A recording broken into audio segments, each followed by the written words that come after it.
Everybody to Mid-Tier Thoughts. I'm joined today by Mike again. The gang's all back together. How you doing, hmm man? I'm doing pretty good. Kind of shitty moments and good moments, but that's what mixes it all together, Right, that's life, right? You right? gotta We take just got we so that dog we adopted, we ended up having to give her back because she just would not acclimate to a men. Me, surprisingly, I give off very feminine vibes. Yeah, because that's what I think of when I think of you is femininity. Well, if you look at these new Navy commercials, you'll think that. Oh, dude. Oh my God. Okay. What a good see. Look, what a good segue. You know, we have you and I both being Navy vets. The Navy has a reputation already for being super gay, and when deep down we all know that's the Marine Corps. Uh, It's not even deep down. They were deep down inside me. I mean, inside them. I mean, I will say this: you can say what you want about the Navy, but the gayest people I've ever met, like some of the gayest homosexual things I've ever actually seen in person, were done by Marines. Um, And it's funny that you say like, because you know how we all mess around with each other, like even in the military. I threaten I'm gonna eat your ass and stuff like that. And I've definitely kissed a few men in my day. It was a you're not lot, huh? you're not helping the image. but for the most part, the gayest things I ever did, the gayest chicken games I've ever played, Marines. They're always with Marines. If you put two Marines together playing gay chicken, they will own a bed and breakfast in Connecticut before it's over. But surprisingly, the number of actual homosexuals, like no joke, like not playing around, like actually gay people in the Marine Corps is outstanding. Very high. I did not know that. I very specifically remember one time when I was active duty that one of the Marine Corps sergeants that was on our command, who I was in a joint command with Marines and Navy, the vehicle he was driving around that night, the issued vehicle, someone thought it would be hilarious. This was a gay sergeant, by the way. Someone thought it'd be a really funny idea to go put a "I'm so gay I can't drive straight" sticker on the bumper car. I mean, on the bumper of the duty car when he was driving, That's the funniest thing I've ever heard. and it did not end well. He was very upsetty spaghetti. Yeah.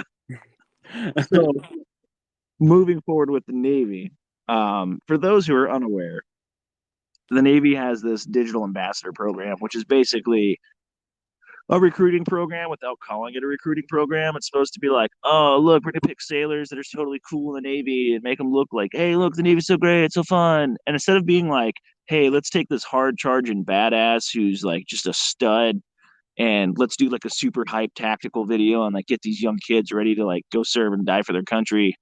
The Navy decided, let's get a drag queen and let's get some dude that dresses up as a chick all the time and have him do it in uniform. And that'll do it. That'll get the kids. And, It got me. I'm my, saying, my favorite part about it is like this person goes up there and they're like, I just want people to know that you can join the Navy and still be you. And I'm like, bruh, you're a dude dressed as a chick. You ain't you. Jesus Christ, Austin. I'm just like, I'm sitting here being like, okay, I don't understand how some of the things I've done in uniform that were inappropriate and I get punished for them. This person does it and they get promoted and they're a digital ambassador. I was like, if that's all it took, I mean, geez, Yeah, you imagine what should have, chief. you should have been a senior chief by now, Mike. It was You, all Mike? fun and game in a game of chicken, dude. But no, seriously, I think when it comes to this, it's like the military is so out of touch, and the army, isn't free of this crap either. They had those really crappy animated commercials last Oh, year. the two moms. Yeah, well, there was like five or six of them, and they were all just terrible. Like, and it's funny because I remember like growing up as a kid during the beginning of the GWAT, right? Hmm. The military recruitment commercials were pretty intense. Like Forged by the Sea, yeah, all that shit. I mean, like, so like I joined up. I When I joined up, it was still Global Force for Good, which was kind of lame, like as a slogan. But Yeah. the commercials were pretty cool. Like the one I very specifically remember is it was a montage of like dudes on a small boat with there was some like seals on a small boat like all tacked out. There was a few other like people doing really cool combat related jobs. Hmm. Each one, when it would film over them, like in the background was seeing the Sailor's Creed, and it was all like super intense and motivating. And I remember watching that and being like, hell yeah, like that's cool as fuck, you know? Sign me up. And then the Marines had ones where they're jumping out of ospreys and like running into combat. The Army had all these cool ones where they're all like actively doing stuff. And even the Air Force, like not being combat related, it was always like how to better yourself and it was still motivating. Even the Air National Guard, was like aim high and do all this other stuff and you know be a nurse in the civilian world and a combat engineer in the military and all this cool stuff. And they were still like motivating.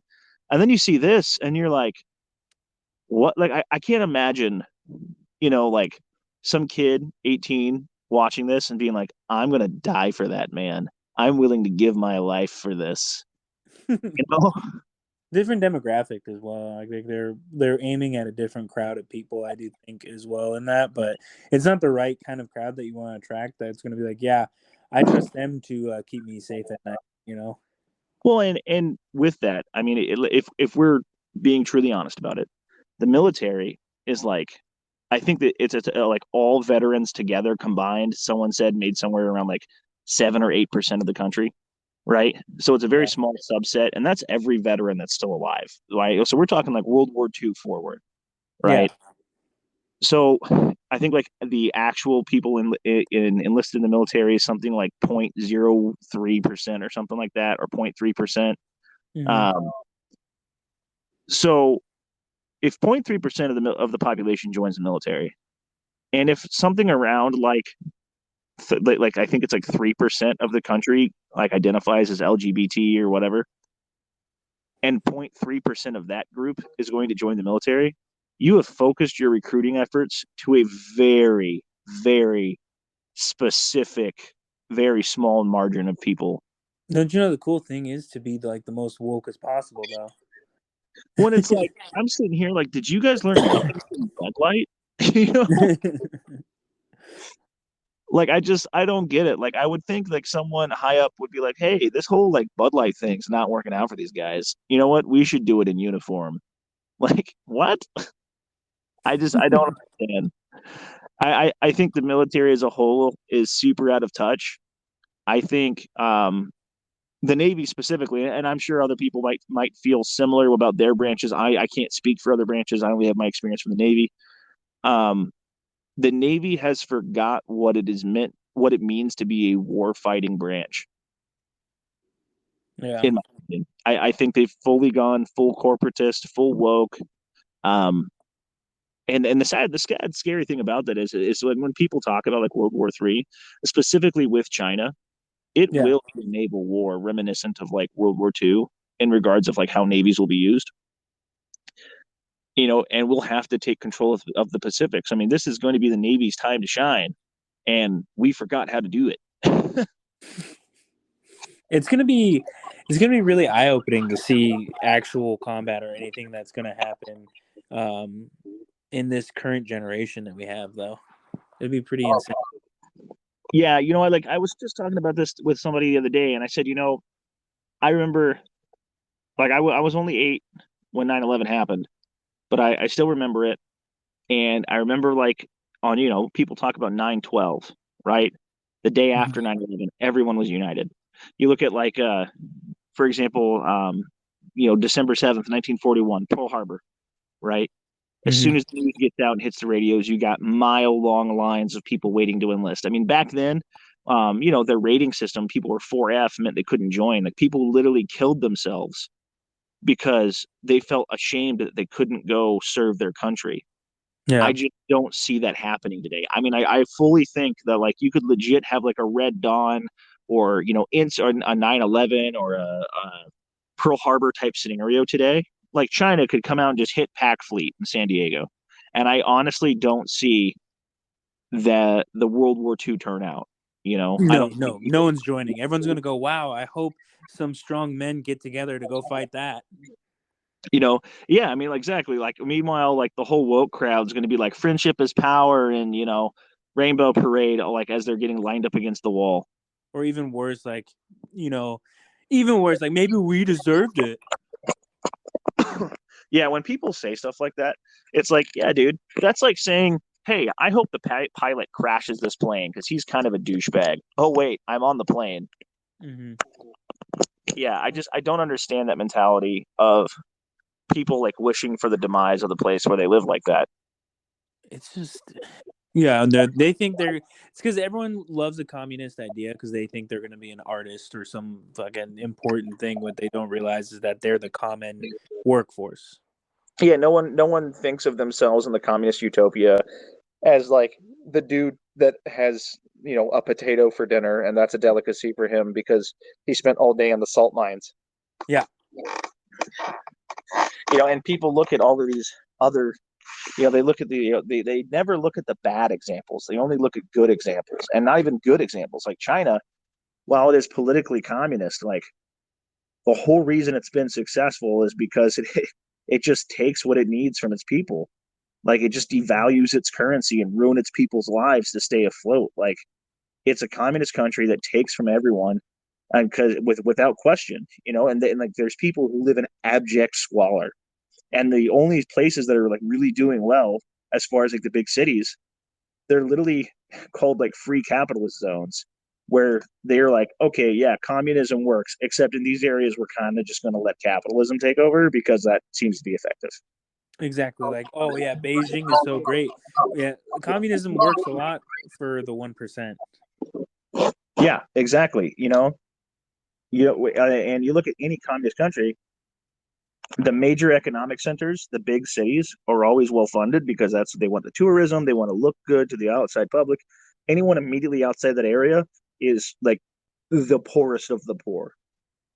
It's not Like, this universal idea of like, oh, we're all great. Like, I guarantee you go back to like a 1960s Soviet potato farmer, he's not doing so hot. yeah, like a straight up rice field farmer in China. Yeah. I mean, like, when Mao took power, 60 million some odd people died, a majority of them from starvation. I mean, the man literally at one point tried, instead of blaming his policies, blamed it on the birds and declared war on birds. Like, imagine following someone, I mean, well, I guess you can make a pretty good comparison today to like the left trying to get rid of cattle because they're like, oh, their farts are causing ozone layers to Mhm. deplete, and it's like you're declaring war on a cow. Like, what the fuck? I don't understand. Like, I truly don't think the West, and specifically America, is ready for the reality of a World War III. And I mean, like, not even if it never goes nuclear, I think that just a hot war with another major power right now. Like, we've been sending so much of our crap to the Ukraine, we don't even have our own stuff to use anymore. Yeah,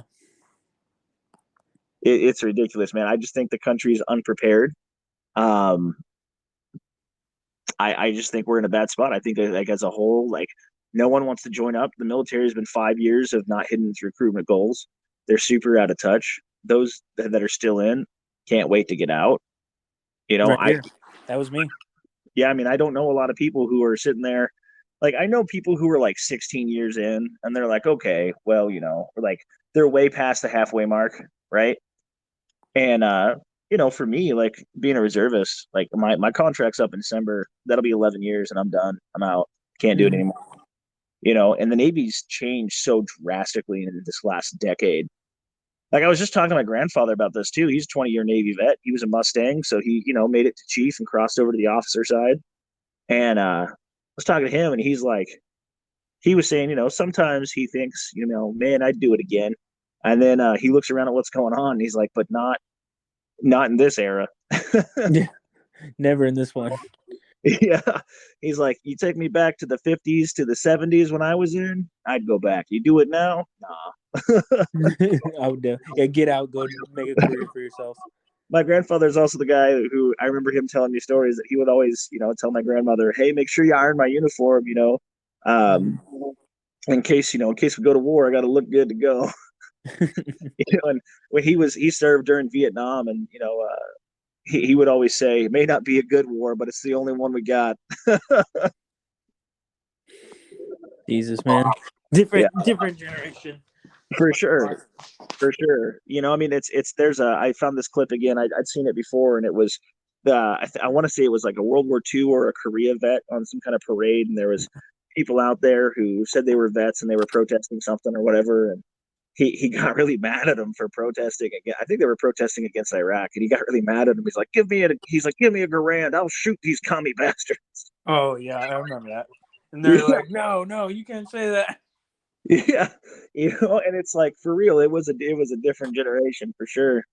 But yeah, I don't know, man. It's like when the military tries to placate to a lot of the LGB crowd or whatever, and especially like a lot of transgender stuff. It's like I just don't see that many people. Like I don't see the return on investment. I Yeah, don't see the numbers lining up to be like, yeah, this worked. And I'm sure someone out there. I'm totally giving benefit of the doubt because I don't think it was actually this well thought out. But yeah. I'm hoping that the decision was made simply because someone was like, well, we're already actively recruiting everybody else. Let's expand and make sure these people know that we want them too. That we could get them as well. Right. And I want to give the benefit of the doubt and say that that's what the thinking was, but I also know how the military works, and no one was thinking that far ahead. Yeah. Everyone was just like, yeah, this is kind of hip right now. Yeah, like what are the kids like on the old tiki talks, the The old trans. ticky talks. Yeah, give the kids what they want. Them, the lady boys. You know what? I just figured it out. You know what? Because they're talking about reopening Subic Bay, which is the naval port in the Philippines that they closed down during like the 80s or 90s. They were talking about reopening it with the war on China. We know No wonder exactly why they're opening it. they're just trying to get everybody used to the Filipino ladyboys again. They're like, hey, throw a drag queen out there, get them used to it. We got to get these guys on the port. So they don't try to bang everything that walks. Yeah, dude, and that's the other thing too is like the military is notorious for having like a sexual assault issue, and now we've got like a drag queen out there. So it's like as if things weren't already a big enough problem. Now we're gonna have to add this to the list. What do you mean? Just one. I mean, it's just gonna be one more brief I'm gonna have to sit through when someone winds up inevitably assaulting a drag queen, and I have to go sit through a drag queen awareness brief Yeah. for Oh, an I hour. can't. Dude, if I ever had to sit through a briefing where they're like talking about pronouns, I would fucking. Oh, that'd be a dude. Well, dude, like I remember sitting there. I remember having a sit down, and when I was active duty, we had it was it was like towards the end of the Obama era and the beginning of the Trump era. And before Trump took office, there was still the transgender thing that to join the military had come through, and that we had to have this brief on like how do you deal, like how do you do the pronoun thing, blah blah blah. And then it gets to the question and answer time, and being this is where being in a joint command with Marines is the best time because people were just like, hey, so if I just like want to do less push-ups on the PRT on the physical fitness test, can I just be a woman? Or like how far do I have to take this before I can shower in the other bathroom? Like, do I need to change my uniform? Can I just identify? Do I have to grow hair? Do I have to cut my beard? Like, What beard? yeah, right. Uh, but yeah, man, I don't know. Which, speaking of segues, when it comes to drag queens and transgenders, there's been a bit of a hot topic, especially after the Nashville shooting in the Second Amendment community. with, is the Second Amendment for everybody? You know, and really challenging a lot of people as to whether or not they're Second Amendment purists, or I guess I'd say maybe reformed Second Amendment people, or I'm not even sure what exactly you call it, but kind of this divide I've seen, and I know you said you've seen a little bit of it too, about different thoughts on that. What are your thoughts when it comes to this? So I'm gonna have the typical hot take, like I normally do. I'll be the edgy one.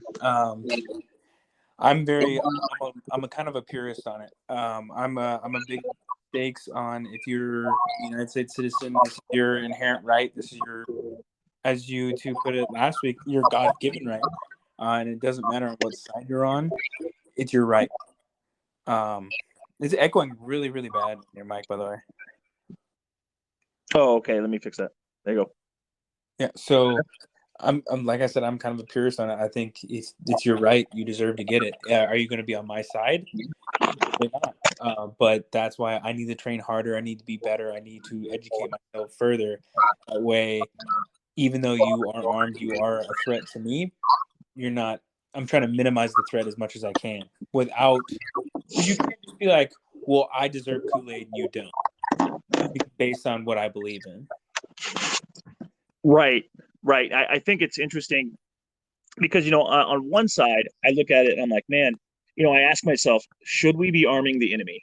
In the sense that, like, there's a group of people out there who are armed, who on a political, social, cultural, on every level, are actively seeking to strip me of my rights across the board, right? And so for me, it's one of those things where it's like I ask myself, like, should we be arming these people?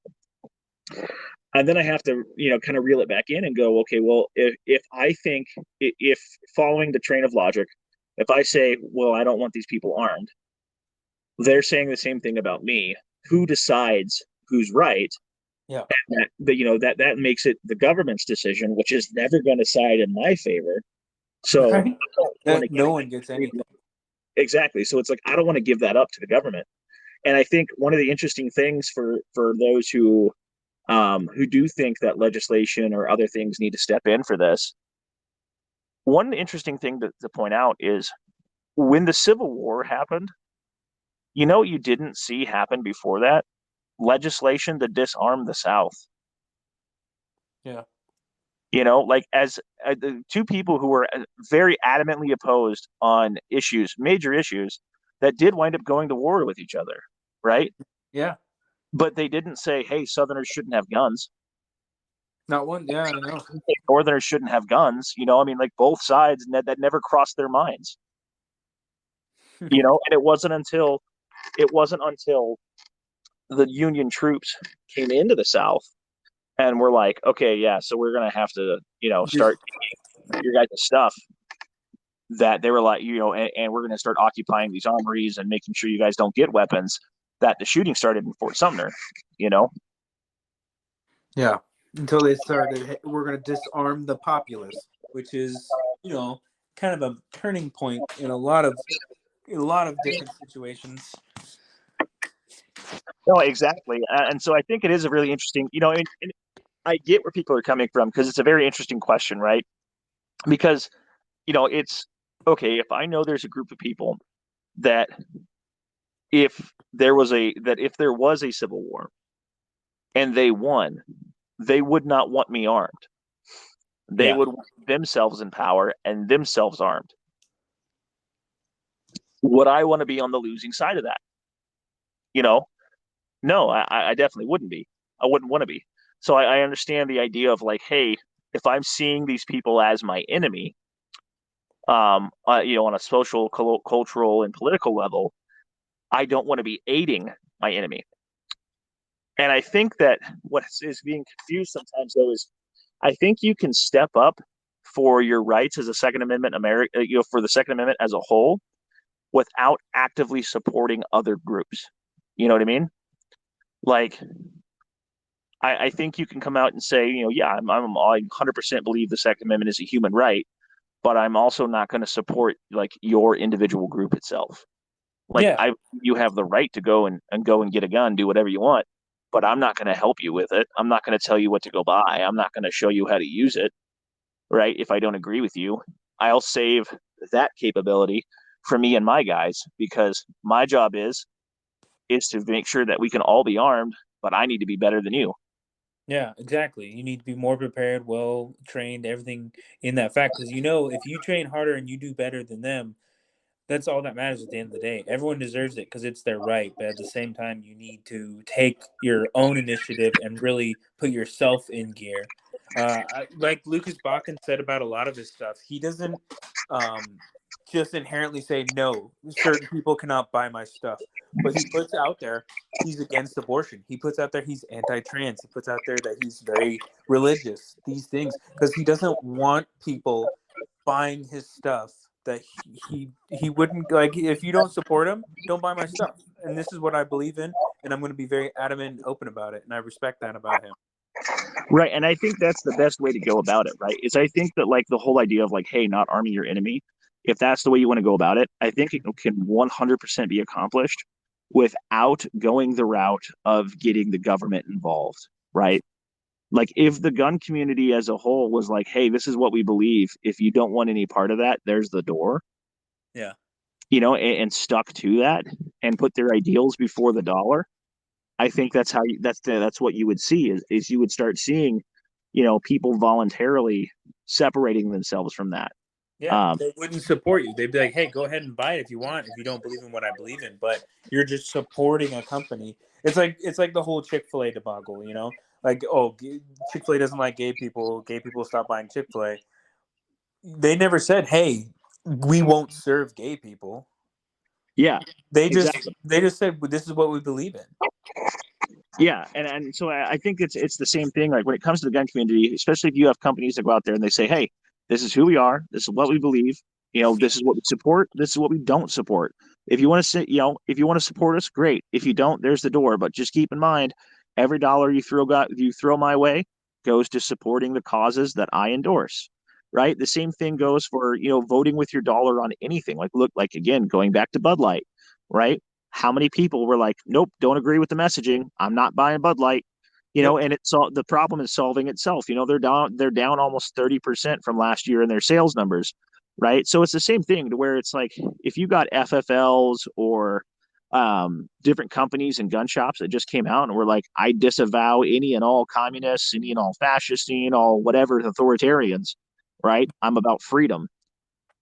Yeah. It's awesome. And if you got some people who lean more one way or the other, like one of the obvious ones that comes to mind is like Carl from In Range TV. He was Mhm. he's hangs out with Gun Jesus a lot with Ian. Yeah. Yeah. Yeah, so he's kind of been widely known for being more left leaning, more Marxist in his ideology, more I think someone said he's a Satanist or something as far as like religion stuff. He's kind of like like the edgy atheist kid in school, Yeah. right?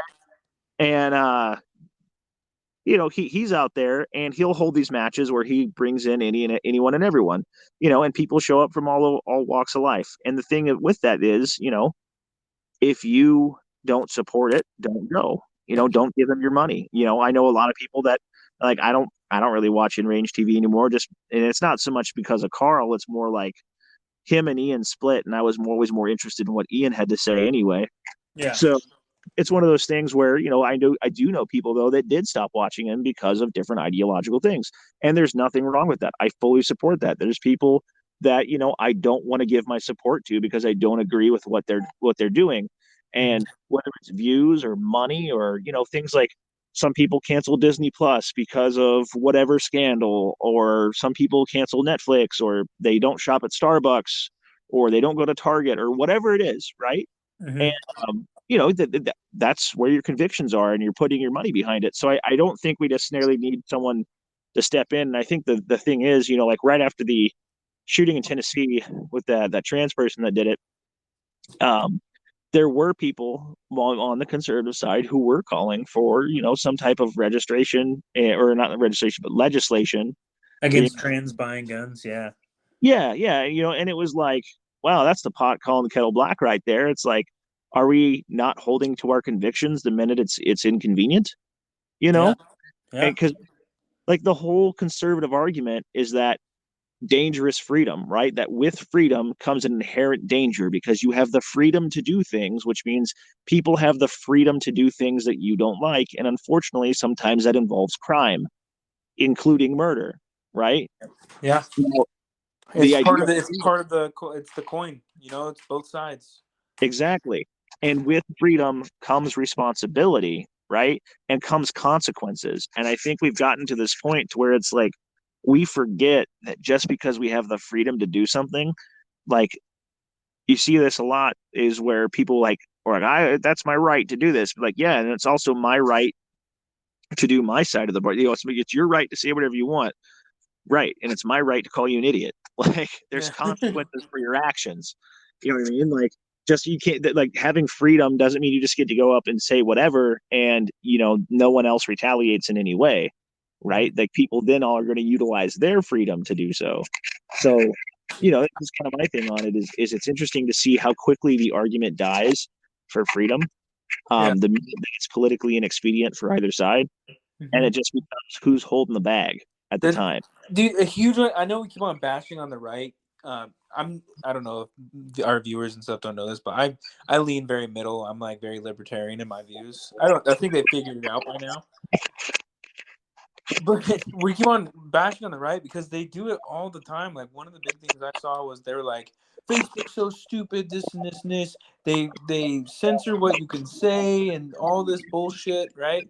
And then not even that long ago, they were doing something. They were fucking calling out basically like Reagan and Trump and all the bad shit that they did, the things that they didn't stick up for the Second Amendment, things like that. And they're like, this needs to be taken down. Like you can't show people this publicly and all sorts of shit like that. And I'm like, you can't double side it. Right. And and that's the thing is it's like you and I have had talks and I would say I'm more on the conservative side with some things and more libertarian with others. I don't lean very left on just about anything, but I would say I'm between libertarian and conservative. And with me, it's like there's so many things where growing up, I grew up in a very conservative household. And it was like the Republican Party could do no wrong. Well, now as I grow older, all I see is just like all these basically like Republicans or rhinos just they're doing the same thing the left is doing just 10 years later. Yep. Like they're not helping. They're not doing anything. Like I've said before, we had a Republican controlled House, Senate, and presidency. We should have had like pro gun legislation and picking it off like a Taco Bell menu. We should be having machine guns, off the NFA by now. The ATF shouldn't exist by now. And yet the only pro gun thing, I mean, let me phrase that. The only gun thing, period, that Trump did was advocate for red flag laws and ban bump stocks. Yep. And I don't understand the conservative infatuation with Reagan I because like don't get it either. Reagan passed the law for no fault divorce, which then led to a massively high divorce rate. Reagan passed the Brady bill, which made the machine guns for 1986 illegal. He Yep. did a bunch of stuff that was very not conservative. That was Let's not very talk. Let's not talk about the Contra. yeah, yeah, yeah. Or just the entirety of the Cold War / drug war and the mess that's turned into. You know, like, hey guys, we're gonna go fight drugs. Oh, now we have a multi-trillion-dollar empire of cartels to our south.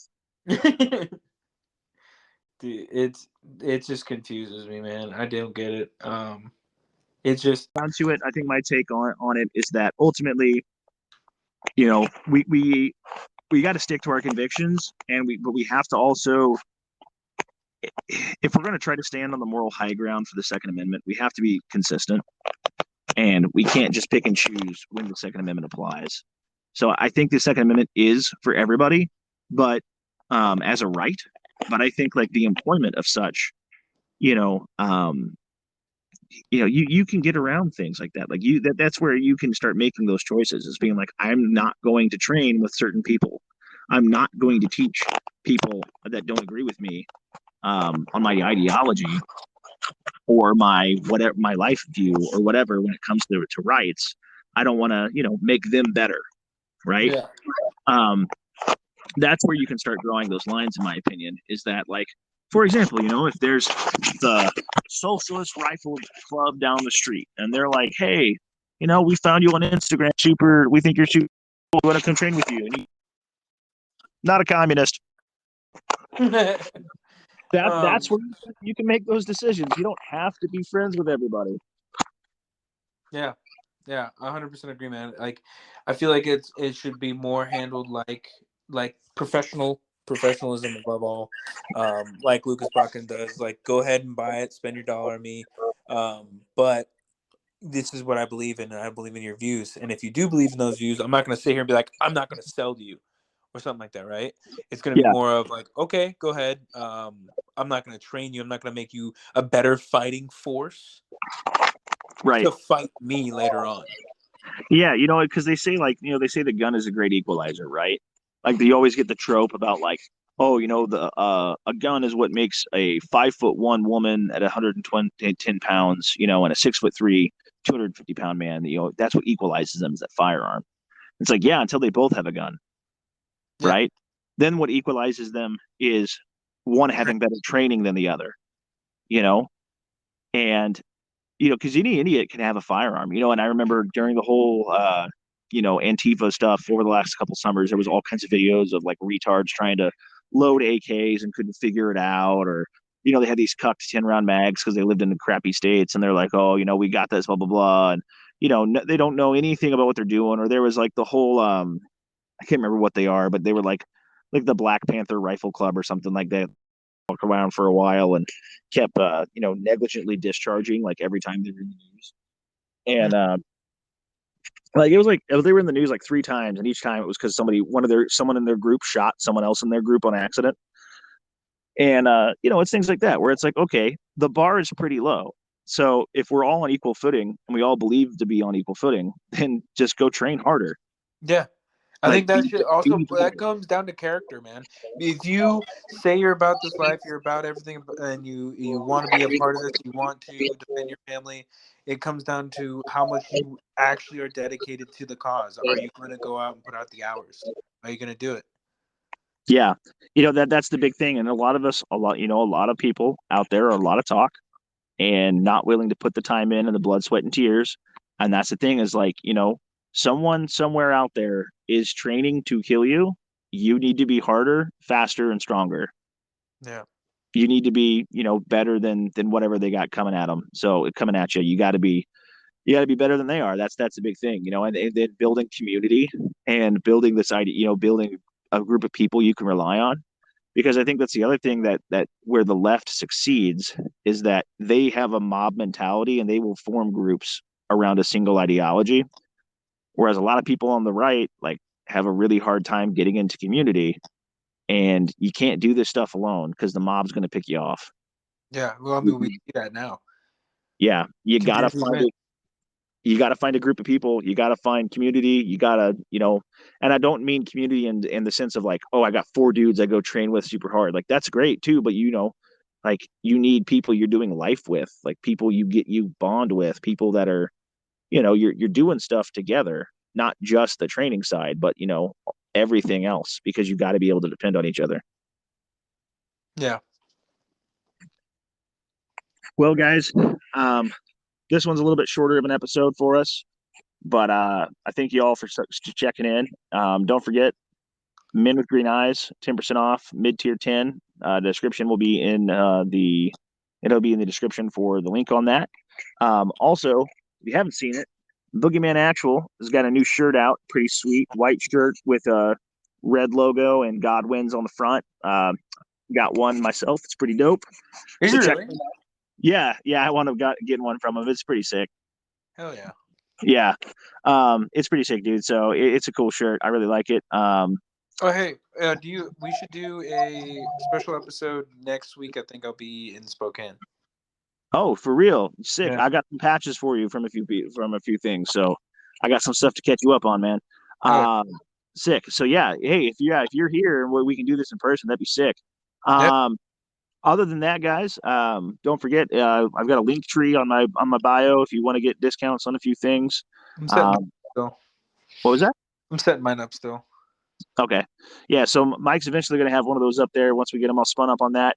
And then, like I said, if anyone is feeling generous, you like what we do, you want to support what we do, every share, like, view, whatever helps, And if you want to reach out to us, contact us on our social media. Other than that, thanks for listening, guys. Hey, man, you have a good night. See you.